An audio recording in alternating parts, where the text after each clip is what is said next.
दोस्तों नमस्कार। Champion world में आप सभी का बहुत बहुत स्वागत है। आज हम लोग मैथमेटिक्स की वेरी इंपॉर्टेंट क्वेश्चन की श्रृंखला की 10वीं क्लास में उपस्थित हैं और आज भी हम लोग कुछ नए क्वेश्चन सीखने का प्रयास करते हैं।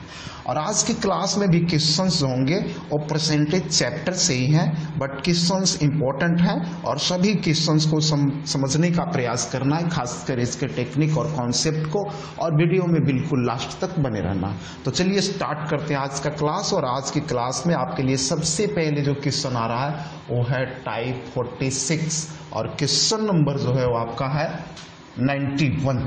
चलिए देखते हैं, समझने का प्रयास करते हैं क्वेश्चन नंबर 91 को। एक यात्री रेलगाड़ी में उतने ही डिब्बे हैं जितने की एक डिब्बे में सीटों की संख्या। एक डिब्बा 30 यात्रियों से भरा हुआ और अपनी क्षमता का 75% भरा हुआ। यदि ट्रेन की 25% सीटें हमेशा खाली रखनी होती है तो इस प्रकार वह यात्री रेलगाड़ी एक बार में कुल कितने सवारियों को ले जा सकता है। क्वेश्चन बेहद ही इंपॉर्टेंट है और बिल्कुल आराम से इसको समझना है। यहाँ पर देखते हैं कि उतने ही डिब्बे हैं जितने की एक डिब्बे में सीटों की संख्या, यानी कि डिब्बा की संख्या और सीट की संख्या बराबर है। मतलब ये कि अगर ट्रेन में 10 बोगियां हैं, 10 डिब्बे हैं, तो प्रत्येक बोगियों में सीटों की संख्या भी 10 ही होगी, ठीक है ना। तो यहाँ पर हम सबसे पहले ले लेते हैं बोगी और इसके बाद लेते हैं सीट, और इसके बाद कह रहे हैं कि एक डिब्बा 30 यात्रियों से भरा हुआ और अपनी क्षमता का 75% भरा हुआ। तो यहाँ पर इसमें जब सीट की संख्या आएगी तो उसमें कुछ न कुछ पैसेंजर भरे हुए होंगे, और पैसेंजर भरे हुए हैं उनकी संख्या जो है कुल सीटों की संख्या का 75% है, ठीक है। और 75% के लिए हम लोग क्या लिखते हैं, 3/4, यानी यदि सीटों की संख्या हम लोग 4 मान लेते हैं तो उसमें उपस्थित पैसेंजर की संख्या कितनी हो जाएगी, 3। क्लियर है। अब यहां देखिए, जब सीट 4 है तो बोगियों की संख्या भी 4 ही होगी क्योंकि दोनों बराबर संख्या में है। क्लियर है। अब आगे देखते हैं तो इसमें क्या करना है कि हम लोग यहां पर एक संख्या दिया हुआ है कि एक डिब्बा में 30 यात्री भरे हुए हैं, तो यह भरे हुए यात्रियों की संख्या हमारा 3 आया, तो 3 बराबर कितना हो जाएगा, 30। तो 4 बराबर कितना हो जाएगा, 40, और यहां भी 4 बराबर कितना हो जाएगा, यहां भी हो जाएगा 40। अब कुल सीट हम लोगों को पता हो जाएगा, ठीक है। बोगी की संख्या 40 और प्रत्येक बोगी में सीटों की संख्या भी 40, तो टोटल सीट कितना है हम लोग ये निकाल सकते हैं। तो यहां पर निकाल लेते हैं हम लोग कुल सीट, ठीक है, कुल सीट। और कुल सीट बराबर हमारा हो जाएगा 40 और गुना में कितना, 40, और बराबर ये हो जाएगा हमारा 1600। क्लियर है, कोई डाउट नहीं होना चाहिए। अब आगे कहता है कि यदि ट्रेन की 25% सीटें हमेशा खाली रखनी होती है तो इस प्रकार वह यात्री रेलगाड़ी एक बार में कुल कितने सवारियों को ले जा सकता है। जितना सीट है उतनी यात्री को नहीं ले जा सकता है, इसका सिर्फ 75% ही ले जा सकता है, ठीक है। तो वहन क्षमता हम लोग यहाँ पर निकाल लेंगे, तो वहन क्षमता जो है निकालना है, मतलब कि कितना यात्री ले जा सकता है।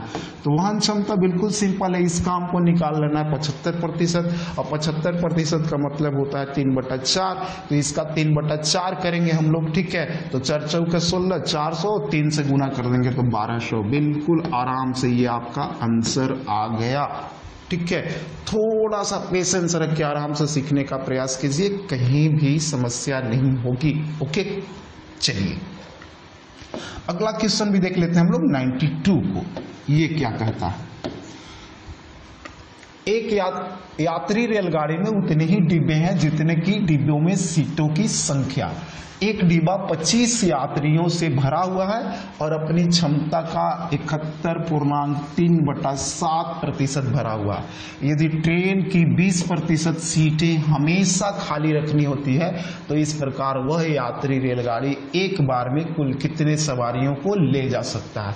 देखिए यहाँ अपनी क्षमता का कितना भरा हुआ, इसको पूर्णांक 7 1 7 7 7 49, ठीक है, यानी कि कितना हो गया 497, और 3 जोड़ देंगे करेंगे तो हो जाएगा कितना 500। ठीक है, 500/7 और प्रतिशत वाला जब बट्टा में 100 आएगा तो ये हो जाएगा कट करके 5/7। बिल्कुल देख लीजिए, इसको गुना करेंगे तो कितना हो जाएगा 7 1 7 और 7 7 49, 7 1 7 और 7 7 49 प्लस यहाँ 3 कर दीजिए और ये हो गया 500 और बट्टा में 7 आएगा, प्रतिशत वाला हो जाएगा यहाँ 700। क्लियर है। अब यहाँ पर 500 हो जाएगा ये, तो 500 और बट्टा में ये कितना 700, ये डबल जीरो कैंसिल हो जाएगा, बच गया 5/7। तो ये चीज जो है ना से आप लोगों को ओरली करना सीखना चाहिए। ठीक है, चलिए अब यहाँ पर हम लोग देखते हैं 5/7 को। सबसे पहले हम लोगों को लेना है बॉगी, बॉगी के बाद हम लोगों को लेना है सीट, और सीट के बाद लेना है हम लोगों को पैसेंजर। यही ना अभी हमने पिछला क्वेश्चन में किया था। अब यहाँ पर टोटल सीट की संख्या अगर हम लोग 7 लेते हैं, क्या टोटल सीट की संख्या 7 लेते हैं तो इसमें 5 भरे हुए हैं, यानी पैसेंजर की संख्या कितनी होगी 5 होगी। अब ये 7 हो गया तो यहां पर भी तो ये 7 ही होगा ना। अब 7 होगा तो अब यहाँ पर देख लेना है कि भरा हुआ कितना यात्री है, तो 25 है, तो यहाँ पर 5 बराबर हो जाएगा कितना 25, तो 7 बराबर कितना हो जाएगा 50 25, तो 5 7 35 और यहाँ पर भी हो जाएगा आपका 35। तो कुल यात्री क्या होगा, इन दोनों को अगर हम लोग गुना कर लेंगे तो कुल यात्री हमारा निकल जाएगा। ठीक है, और कुल यात्री निकल पहले सबसे पहले तो कुल यात्री के लिए हम लोग क्या करेंगे, कुल यात्री। ठीक है, कुल यात्री बराबर हो जाएगा आपका 35 और गुना में कितना 35। अगर यहाँ पर आपको 35 का स्क्वायर याद है तो फिर नो टेंशन 1225 आराम से लिख सकते हैं। ठीक है, और अगर नहीं याद है तब आप यहाँ पर गुना कीजिएगा, और गुना करने के लिए बताया गया है सबसे पहले इन दोनों को गुना कीजिए, 50 25 की 5, हाथ में बच गया कितना 2, फिर इसको गुना कीजिए अंदर वाले का और बाहर वाले का, 5 15 5 15 15 दूना का 30 हो गया, 2 हासिल था तो हो गया ये 32। ठीक है, और बच गया हाथ में कितना 3, तो ये 3 3 फिर 9, लास्ट वाला इधर का यानी कि लेफ्ट वाला का करेंगे तो 3 3 9 और 3 12, ये हो गया कितना 1225। लेकिन आप लोगों को हमेशा 50 तक के स्क्वायर याद रखना चाहिए, ये आपको काफी बेनिफिट पहुंचाएगा। ठीक है, तो ये निकल गया। अब क्या देखना हम लोगों को कि यहाँ पर हमको 20% सीट हमेशा खाली रखना है, यानी कि उसमें लोड हमको 80% ही देना है। ठीक है, यानी कि वहन क्षमता जो है उसकी, वहन क्षमता मतलब कितने सवारियों को ले जा सकती है, तो वहन क्षमता निकालना है तो बिल्कुल सिंपल सा है, आप देख लीजिए यहाँ पे हमको 20% खाली रखना है। ठीक है, तो कितना ले जाएगा 80%, इसको डायरेक्ट 80 से गुना कर देते हैं ना, तो गुना करेंगे तो 8 5 40 के 0, 8 दूनी 16, 4 20 के 0, हाथ में 2, फिर हो जाएगा 8 दूनी 16 और 2 18, और 8 एक 8 और 1 9 और 1 पॉइंट वाला हो जाएगा, ये खत्म हो जाएगा, यानी कि 980 सीट हो जाएगा। 980 यात्रियों को ही ले जा सकता है। ऑप्शन में 1280 यहाँ पे कितने यात्रियों को ले जा सकता है 980 यात्रियों को। तो इस तरीके से इस क्वेश्चन को बिल्कुल आराम से बनाया जा सकता है, बस जरूरत है थोड़ा सा पेशेंस रखकर टेक्निक और कॉन्सेप्ट सीखने की। चलिए बढ़ते हम लोग आगे, और आगे देखते हैं हमारे लिए क्या है। आगे जो आता है वो टाइप है 47। ठीक है, टाइप 47 है और क्वेश्चन नंबर जो है वो है 93। देखते हैं ये क्या कहता है। 93, एक नई कार का मूल्य 3 लाख रुपये है तथा इस मूल्य के 80% के लिए इसका बीमा किया गया है। एक दुर्घटना में कार पूर्णतः क्षतिग्रस्त हो जाती है। बीमा कंपनी बीमा मूल्य का 80% राशि प्रदान करती है। इस प्रकार कार के कुल मूल्य तथा प्राप्त धन राशि में कुल कितने रुपये का अंतर है। बिल्कुल सिंपल सा क्वेश्चन है, बहुत ही आसान सा क्वेश्चन है। ठीक है ना, थोड़ा सा लंबा लिखा हुआ है, इसका मतलब ये नहीं कि ये टफ क्वेश्चन है, बिल्कुल आसान सा क्वेश्चन है। देखिए सबसे पहले हम लोग यहाँ पर मूल्य मान लेते हैं। ठीक है, मूल्य अगर हम लोग इसको मानकर चलते हैं तो बनेगा।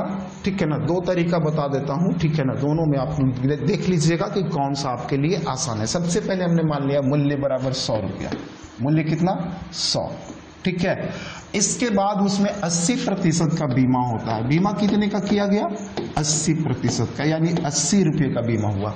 क्या होता है ना कि बीमा किसी भी गाड़ी की बीमा का 100% नहीं होता है। जैसे आप बाइक की बीमा करवाने गए, अगर 100% का बीमा कर दिया किसी कंपनी में तो आप लाइट तोड़ेंगे, इंडिकेटर तोड़ेंगे और पहुंच जाएंगे उसके पास कि दो भैया बीमा किया था ना, अब लाइट लगा दो नया, इंडिकेटर लगा दो नया, ठीक है ना। जरा सा भी खरोच कहीं पर आएगी, भैया देखो खरोच आया, इसको चेंज करो। तो पूरे का नहीं होता, सिर्फ जो उसके ओरिजिनल पार्ट्स होते हैं, हेवी पार्ट्स होते हैं, उसी की बीमा होती है। क्लियर? चलिए, बीमा किया गया कितने का? 80% का, ठीक है। और इसके बाद बीमा कंपनी का मूल्य का ये 80% ही देती है। बीमा जितने का किया गया ना, तो एक्सीडेंट होने के बाद उसको भी 100% नहीं, यानी कि कार पूरा का पूरा क्षतिग्रस्त हो गया, तब जाइएगा कंपनी के पास तो भी वो 80 रुपया नहीं देगी, उसमें चार्ज काटेगी, सर्विस टैक्स, ठीक है ना। तो बहुत सारे टैक्स करके वो अपना सर्विस, अपना सरकार का टैक्स सब मिलाकर काटेगी, और यहाँ पर 80% ही दे रही है, ठीक है। तो प्राप्त कितना होगा इसमें? प्राप्त होगा जितना का बीमा हुआ था, यानी 80 रुपये का बीमा हुआ था, तो 80 रुपये का 80%, यानी 80 का 80% निकालेंगे तो आ जाएगा हमारा 64, ठीक है। यानी कि 100 रुपये की कार है तो आपको अंततः कितना मिलेगा? मात्र 64 रुपये, ठीक है। तो इस प्रकार कार के कुल मूल्य तथा प्राप्त धनराशि में कुल कितने रुपये का अंतर है, तो यहाँ पर अंतर देख लीजिए कितने का है। तो अंतर बराबर हम लोग यहाँ पर देख रहे हैं, तो अंतर हम लोगों को नजर आ रहा है कितना जी? 36%, ठीक है। कितना? 36%। अब यहाँ पर क्या करना है? अंतर की राशि निकाल लेना, अंतर की राशि, ठीक है। अंतर की राशि अगर हम लोग निकालते हैं तो टोटल मूल्य जो है वो 3 लाख है। तो सबसे पहले 3 लाख ले लीजिए, ठीक है। 1 0 और 3 लाख हो गया, और इसका केवल 36% मिलेगा, यानी 36/100। ये लिखने की जरूरत नहीं थी, अगर इसको बढ़िया से समझिएगा तो एकदम आराम से हम लोग लिख सकते थे, बिना लिखे हुए कैलकुलेट कर सकते थे बिल्कुल आराम से। 3 छक 18, 3 3 9 और 1 10, ठीक है। और ये डबल 0 कैंसिल हुआ तो 3 0 और बच गया, ठीक है। यानी कि कितना हो गया जी? 1 लाख और 8,000, 1 लाख और 8,000। देखिए ऑप्शन में है कहीं पे, यहाँ पे। क्लियर? तो बिल्कुल सिंपल सा क्वेश्चन है, आराम से सीखा जा सकता है ना, और इसमें बहुत ज्यादा टेंशन लेने की जरूरत नहीं है, ठीक है। अब दूसरा वाला जो देखना है हम लोगों को, ठीक है। तो दूसरा वाला तरीका भी जो है बना सकते हैं। दूसरा वाला तरीका से ऐसे बना सकते हैं। सबसे पहले इसमें लिखिए प्राप्त राशि, यहाँ पर मूल्य पहले लिख दीजिए। मूल्य कितना हो गया? 3 लाख। क्लियर? 3 लाख रुपए मूल्य है। और प्राप्त राशि, तो प्राप्त राशि अगर हम लोगों को निकालना है तो प्राप्त राशि बराबर यहाँ पर सबसे पहले राशि ले लीजिए, टोटल 3 लाख हो गया। और इसका बीमा होता 80% का, 80% को हम लोग लिखते हैं 4/5, लेकिन हमारी आदत है 4/5 की जगह 8/10 लिखने की। क्या लिखते हैं हम लोग? और आप भी अगर लिखने का कोशिश कीजिएगा तो ये उसके अपेक्षा ज्यादा आसान होता है, 8/10। और फिर जो है जितना का बीमा हुआ उसका फिर हमको मिलता है 80%, यानी कि फिर हम लोग लिखेंगे 8/10। देखिए ये पहुंच जाएगा वहीं पर, डबल 0 कैंसिल हो गया, और डबल 0 कैंसिल हो गया। अब इसको गुना कर दीजिए तो ये 8 8 64 हो गया, और 64 में 3 से गुना करना है, तो 3 चौके 12 की 2, हाथ में 1, 3 छक 18 और 1 19, ठीक है। और 3 0 बचा हुआ, यानी कि 1,92,000। कितना राशि मिला आपको? 92,000। अब अंतर निकालना है तो इसको 3 लाख में से घटाना पड़ेगा। अंतर बराबर लिखने इसको घटाना पड़ेगा, 3 लाख हो गया और माइनस 1,92,000, ठीक है। और इसको देख लीजिए बिल्कुल आराम से घटाइएगा तो आ जाएगा आपको कितना? 1,08,000, ठीक है। तो इस तरीके से भी बना सकते हैं, लेकिन मैं समझता हूं कि इस तरीके की अपेक्षा जो पहले वाला तरीका बताया वो ज्यादा बेहतर है, ठीक है। उससे आसानी से बनेगा, इसमें थोड़ा सा ज्यादा टाइम लगेगा, ठीक है। चलिए अगला टाइप को देख लेते हैं, 94 वाला क्वेश्चन देखते हैं। 94। एक नई कार का मूल्य 3,50,000 रुपये है। इस मूल्य के 75% के लिए इसका बीमा किया जा गया है। दुर्घटना में कार पूर्णतः क्षतिग्रस्त हो जाती है और बीमा कंपनी बीमा मूल्य का 80% राशि प्रदान करती है। ठीक है, इस प्रकार कार के कुल मूल्य तथा प्राप्त धनराशि में कुल कितने रुपये का अंतर है। सबसे पहले हम लोगों को लेना है यहाँ पर मूल्य। ठीक है, और मूल्य हमने मान लिया कितना, 100। फिर इसके बाद बीमा किया जाता है, तो बीमा जो किया जाता है ये इसका केवल 80% ही होता है, यानी कि 80 रुपये का बीमा हो गया। क्लियर है। अब 80 रुपये का बीमा हुआ तो 80 रुपये मिलता नहीं है, मिलता कितना है जी, 80 का 75 कितना मिलता है जी, सॉरी गलती हो रही है, यहाँ पर देखिए मूल्य का 75% का बीमा होता है। ठीक है, यहाँ पर 75% का बीमा होता है, तो ये लेंगे हम लोग 75, और जितना का बीमा हुआ उसका मिलता हम लोगों को 80% राशि। ठीक है, तो 80% राशि मिलती है, तो 75 का 80% निकालिए तो 8 × 5 = 40 का 0, और 8 × 7 = 56 और 4 = 60, और 1 हो जाएगा यहाँ पर पॉइंट, यानी कि हमको कितना मिलता है, 60। अंतर देख लीजिए कितना हो गया, अंतर यहां पर देखेंगे तो अंतर हो जाएगा बिल्कुल 40 रुपये का। ठीक है, अंतर कितना हो गया, 40 का। ठीक है ना, तो 40% का अंतर होता है, तो हम लोग को टोटल राशि का 40% निकाल लेना है। ठीक है, अब देखिए 40% निकालने के लिए एकदम ओरली अगर करना चाहते हैं तो सबसे पहले एकदम आराम से गुना कीजिए। 4 × 5 = 20 के 0, हाथ में 2 और 4 × 3 = 12 और 2 = 14। क्लियर, कितना आ जाएगा, 1,40,000 रुपये आ गया ये आंसर। ठीक है, अगर नहीं समझते इस बात को तब तो फिर आपको वही करना पड़ेगा। प्राप्त राशि में नहीं, अंतर लिख देते हैं डायरेक्ट, है ना, अंतर की राशि निकालना है ना, तो अंतर की राशि बिल्कुल आराम से, तो अंतर की राशि जो होगी वो टोटल राशि का, यानी 3,50,000 का, 3,50,000 का 40%, 40 और बट्टा में 1 0 और होगा ना जी, बट्टा में 100, ये डबल 0 कैंसिल हो जाएगा, बाकी गुना कर लीजिए। 4 × 5 = 20 के 0, हाथ में 2 और 4 × 12 और 2 = 14, और ये 2 0 और 1 3 0 और आएगा, हो गया 1,40,000। बिल्कुल आराम से आएगा, बस पेशेंस रखकर इसको समझने का प्रयास करना, और थोड़ा सा भी समझ गए तो ये क्वेश्चन आसानी से बना सकते हैं। दूसरा वाला तरीका से भी बना सकते हैं, लेकिन वो वाला थोड़ा सा टफ पड़ेगा इसके अपेक्षा, और तरीका हमने बता दिया तो उसको दोबारा बताने की जरूरत मैं नहीं समझता हूँ। सिंपल सा तरीका है, आप लोग समझ गए होंगे निश्चित रूप से। अगर नहीं समझे तो उसी बेस पर उसको एक बार फिर से देखिए, और उसी बेस पर इस क्वेश्चन को बनाने का प्रयास कीजिए। हम बढ़ते हैं आगे और देखते हैं टाइप 48।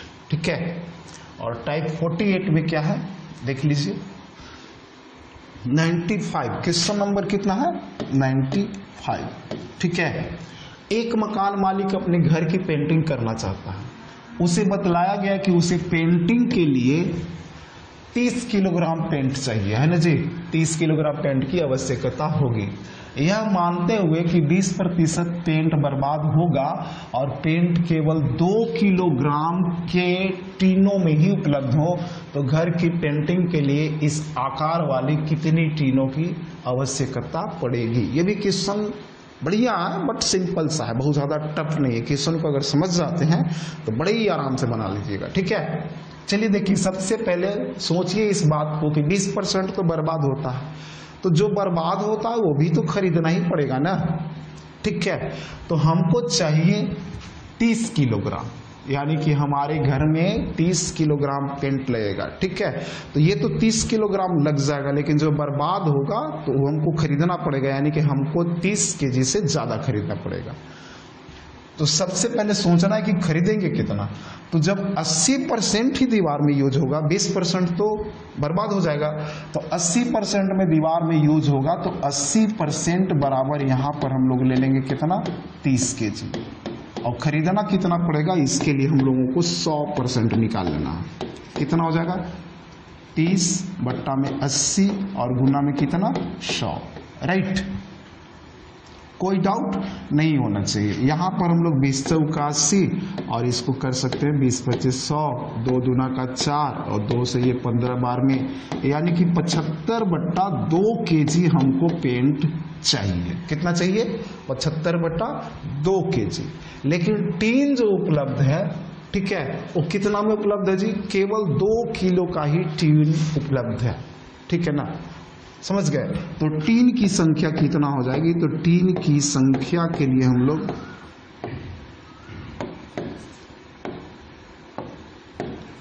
टीन की संख्या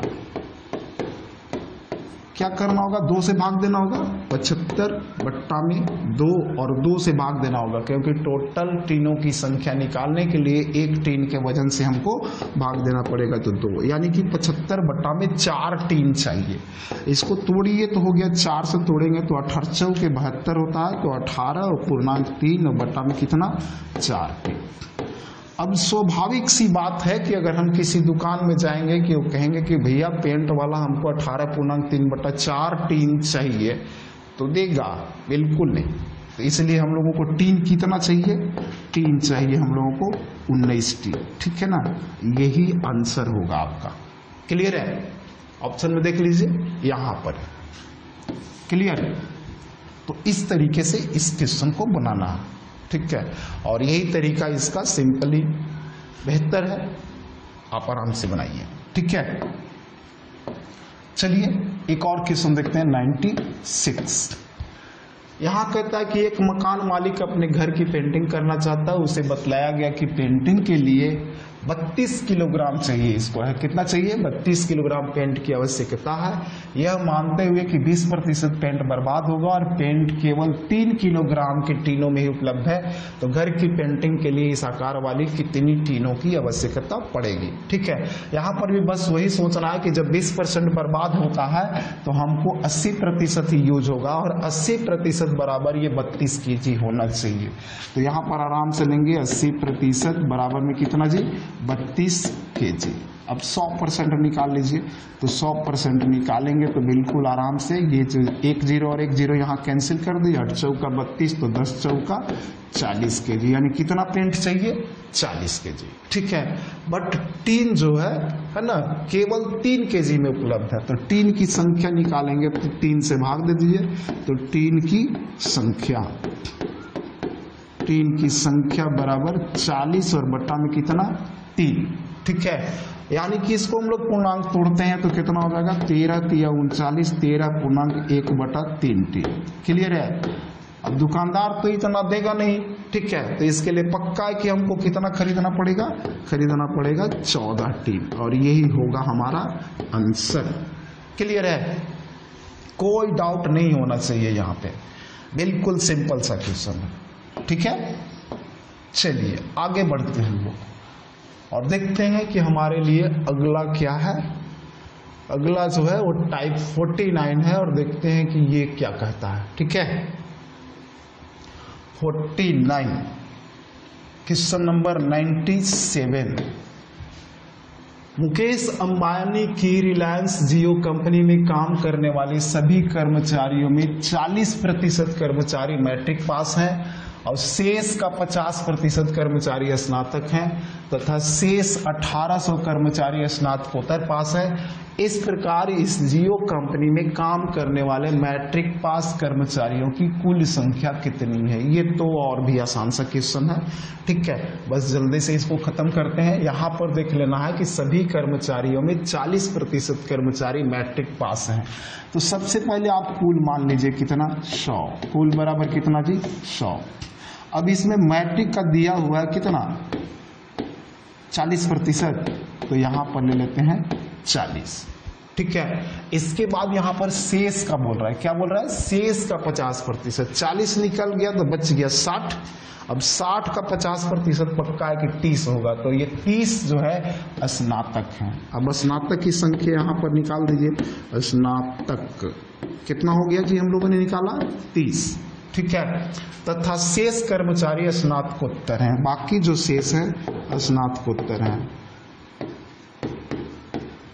स्नातकोत्तर, बाकी कितना बच गया 40 और 30, 70 निकल गया तो बाकी बच गया कितना 30 स्नातकोत्तर।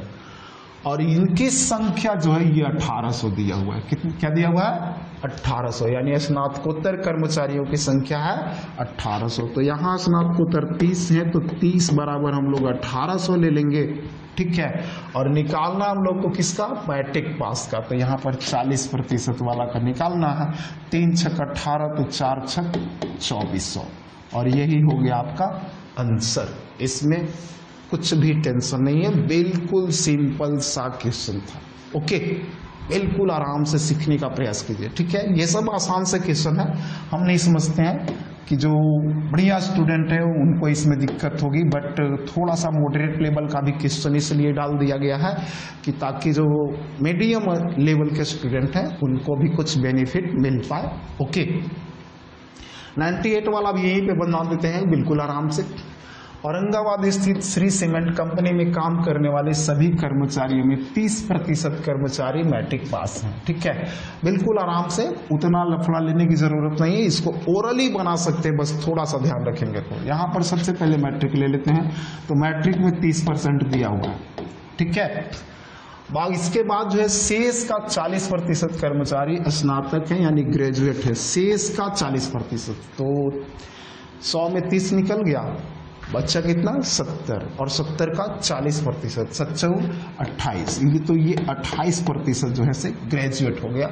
और शेष 8400 कर्मचारी स्नातकोत्तर है। स्नातकोत्तर का मतलब पीजी, ठीक है। तो पहले प्रतिशत वाला में देख लेते हैं, तो 30 और 28 कितना हो गया 58% निकल गया, ठीक है। 58% निकल गया, बच गया कितना जी 42%। तो ये पीजी वाले जो हो जाएंगे वो 42% होंगे, ठीक है। और 42% यहाँ पीजी की संख्या दिया हुआ है 8400, तो यहाँ पर हो गया ये कितना 8400। क्लियर है। तो इस प्रकार श्री सीमेंट में काम करने वाले स्नातक पास कर्मचारियों की निकालना है, यानी कि हमको इसका निकालना है, ठीक है। ये मालूम है, तो 42 दूना 84, तो 28 दूना का 56, और ये 5600 हो जाएगा। ये होगा आपका आंसर। यहाँ आंसर यहाँ पर है। बिल्कुल सिंपल सा क्वेश्चन था, बहुत ही आसान था, ठीक है। चलिए आगे बढ़ते हैं और देखते हैं कि आगे हमारे लिए क्या है। आगे बढ़ते हैं तो अगला टाइप जो आ रहा है ये है हमारे लिए 50, टाइप 50, ठीक है। और क्वेश्चन नंबर जो है वो कितना है जी 99, मतलब कि आज हम लोगों ने सेंचुरी लगा दिया, ठीक है 99। चलिए देखिए ये क्या कहता है। रविशंकर चौरसिया किसी सरकारी कंपनी में काम करता है और किसी वित्तीय वर्ष में उसकी आय कर में 20% वृद्धि हो जाती है। आय कर में 20% वृद्धि कर जाती है। उस वित्तीय वर्ष के समाप्त होने के बाद उसने महसूस किया कि शुद्ध आय में 5% की कमी हो जाती है। बिल्कुल ध्यान से समझने का प्रयास कीजिए। यहाँ पर आय कर में 20% की वृद्धि हो जाती है और उसकी आय में जो शुद्ध आय है उसमें 5% कमी हो जाती है। इस प्रकार उसकी आय पर आय कर की दर कितने प्रतिशत है। बिल्कुल आराम से बनेगा, बिल्कुल सिंपल सा क्वेश्चन है, बस टेंशन नहीं लेना है, बस माइंड को कूल करके समझिए। यहाँ देखिए कि जब ये 20% की वृद्धि होती है तभी ना ये 5% की कमी होती है। 20% बढ़ने के कारण ही जो है उसकी आय में 5% कमी होती है, ठीक है। पक्का है कि अगर ज्यादा वृद्धि होती तो यहाँ ज्यादा कमी होती, कम वृद्धि होती तो यहाँ पर क्या होता, बस उसी के अनुरूप चलता। मतलब मेरा कहने का मतलब ये है कि ये दोनों जो है बराबर होना चाहिए। क्लियर। तो ये आय कर का 20%, इसको लिख लीजिए बिल्कुल आराम से। आय कर का लिखिए गुना 20%, ठीक है। और बराबर शुद्ध आय, शुद्ध आय का कितना जी, शुद्ध आय का 5%, शुद्ध आय का 5%, यही है ना। बिल्कुल आराम से। अब हम लोग इसको जो है से बिल्कुल आराम से जो है से आयकर और शुद्ध आय का अनुपात निकाल सकते हैं। प्रतिशत से प्रतिशत का कैंसिल हो जाएगा और ये 5 का 20, ठीक है। तो हम लोग सबसे पहले ले लीजिए शुद्ध आय। सबसे पहले क्या लेते हैं, शुद्ध आय, राइट। फिर ले लेंगे हम लोग आयकर, क्या लेते हैं, आयकर। और फिर हम लोग लेते हैं कुल आय, कुल आय, क्योंकि हमको निकालना क्या है, आयकर की दर। तो जब तक कुल आय नहीं मालूम होगा तब तक आयकर की दर कैसे निकालेंगे, ठीक है।